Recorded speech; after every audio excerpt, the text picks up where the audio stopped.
ලස්සන කැලෑවක හාපුංචෙකුයි කුරුළු පැංචයි පූස්යාලුයි හොඳම යාළුවෝ විදිහට ජීවත් වුණා. මේ 3 දෙනාද මේ ලෑස්ති වෙන්නේ පළතුරු හොයන්න යන්න.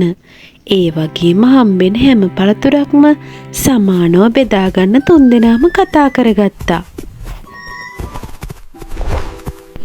ඔය අතරේ හාපැංචට ලොකුම ලොකු අඹ ගෙඩියක් හම්බුණා. ඉතින් පූස්යාලුවටත් ඇපල් ගෙඩියක් හම්බෙලා.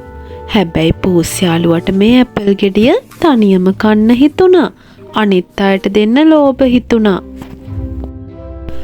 ඔන්න ඉතින් තනියම ඇපල් ගෙඩිය කෑව පූස්යාලුට බඩේ කැක්කුමක් ආවා. අවසානයේ පූස්යාලුට උදව් කරෙත් හාපුංචයි කුරුළු පැංචම තමයි.